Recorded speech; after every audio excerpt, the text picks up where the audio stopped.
Welcome to Promoting Secular Feminism, minisode 1. Frida Nipple here. I know that it's been quite a while since we put out an episode. I'm sorry for that. Miss B and the rest of the PSF crew, myself included, have had life things come up. In order to still share with the community, I'll be creating some shorter episodes. Thank you for your continued support.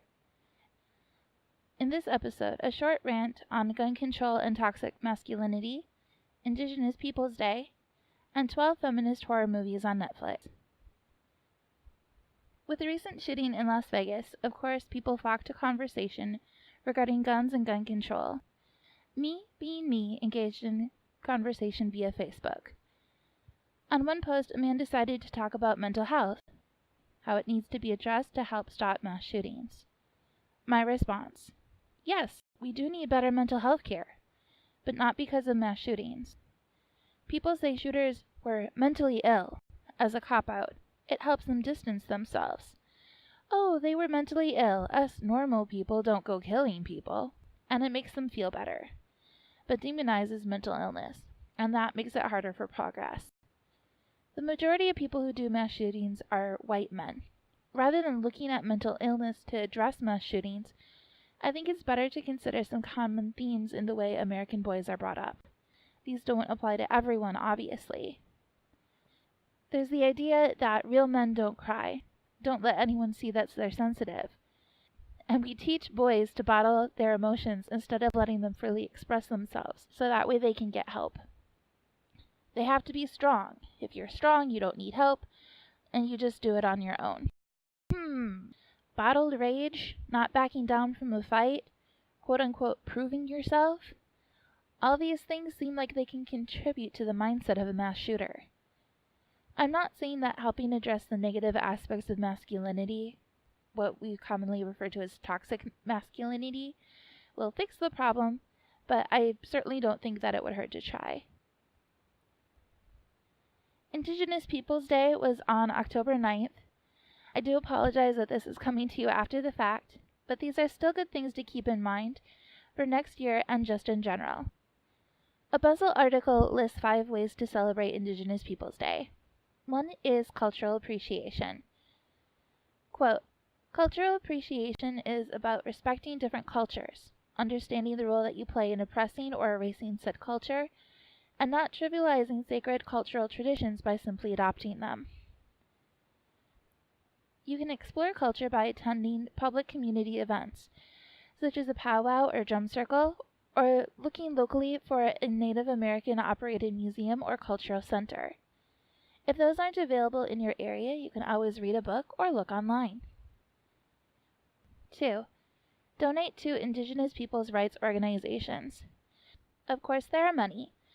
One of the ones mentioned in the Bustle article is the Bears Ears Intertribal Coalition, which protects the Bears Ears Monument in Monticello, Utah. It's under threat with our current administration. Another group I found is the Indigenous Women's Network, founded in Yelm, Washington in 1985. The founding mothers were and continue to be strong, committed Indigenous women activists who dedicate themselves to generating a global movement that achieves sustainable change for our communities. The links for both groups are in the notes. 3. Attend rallies, vigils, or other events hosted by Native activists. It is important that we hear what Indigenous communities have to say, what their goals are, and recognize that their lives would be drastically different if their ancestors had been treated with respect. There is a reason the holiday is needed in the first place. Quote, "Systemic racism has long erased the narratives of Indigenous people from American history, and contributes to the large health and wellness disparities Native Americans face today.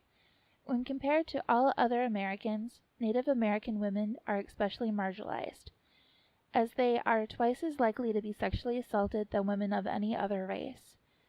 Additionally, so many Native American women end up missing or murdered that North Dakota senators are calling it an epidemic."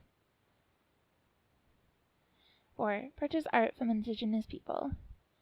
Part of culture is art. In supporting Native American art, you support their history and their future. 5. actively disavow Christopher Columbus Day. As a caring society, we need to focus on their needs, rather than support the man that was, as one person expressed it, the first American terrorist. Last but not least, you can get your spook on with these 12 feminist horror movies available on Netflix. Number 1. #horror. Hell is other middle schoolers in this stylish slasher flick. A Tony, Connecticut sleepover turns deadly after bullying pushes a group of isolated girls to their limits. Bound to vengeance. A young woman escapes from her captor's clutches, only to realize after searching his house for weapons that she's not his only victim. Determined to save the other girls found in photos, Eve forces her captor to lead her to them. Attempting to free the girls and exact revenge is complicated by the deep-reaching fractures of trauma and loss. 3. The Craft. If you're not familiar with this Halloween classic, it's a tale of a group of outsider girls that bond together and use witchy powers in a magical gaslighting murder extravaganza. 4. All hell literally breaks loose when a sadistic uncle solves a devious puzzle box and unleashes the Cenobites. Young Christy has to outwit the gatekeepers of hell, as well as deal with the raw sexual yearning that leads her aunt on a honeypot murder spree to bring back her sadistic lover. I'm not quite sure what a honeypot murder spree is, but it sounds interesting. 5. XX. Created in response to the lack of opportunity for female directors, especially in horror, this anthology showcases 4 women telling gruesome tales of terror, including one penned and scored by Annie Clark, aka St. Vincent, and another from Karen Kusama. 6. Tag. From the bonkers director of Suicide Club and Tokyo Tribe, Sion Sono brings us a story of 3 actors playing the same character as they literally run for their lives from violent murder winds, angry teachers, and death itself. Each embodies a girl stereotype, including brides and schoolgirls. 7. Raise. Starring stuntwoman and actor extraordinaire Zoe Bell, Raise is a throwback to 70s grit, with a plot simple as it is brutal. Women are kidnapped and forced to fight to the death for a bored, wealthy audience. If the women refuse or lose, their families will be killed. The film ties into larger reality about the subjugation and exploitation of women, noting sadly real statistics on the number of missing women never found each year. 8. Teeth. The psychological fear of emasculation or male injury via sex is embodied in the concept of vagina dentata, or vaginal teeth. You can see where this movie is going. A young lady finds she has the literal condition, only to realize this is an excellent time to take advantage in a world where every man is a creep. 9. Byzantium. All mysterious. Or maybe not mysterious. Byzantium.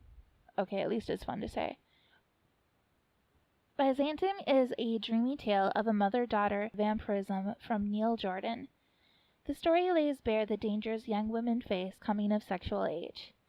Here the secret of immortality has been kept secret by a group of upper-class men, until prostitute Eleanor takes matters into her own hands. Breaking their rules, she turns her teenage daughter after sexual assault leaves her with a dire future, and the two are hunted to the present day.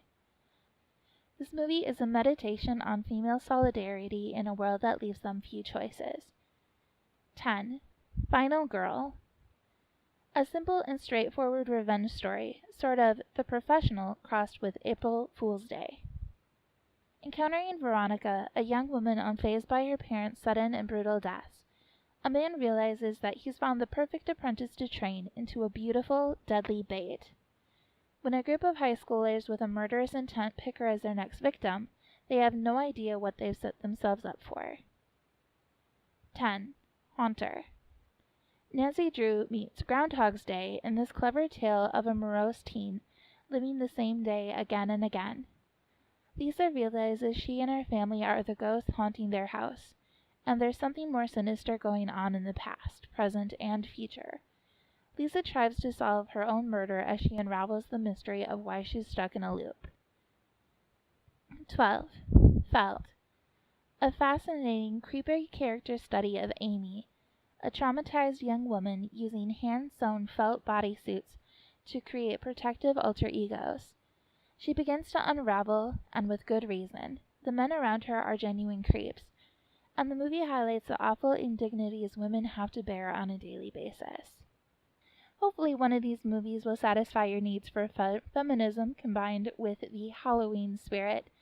Happy Halloween from Promoting Secular Feminism, and take care.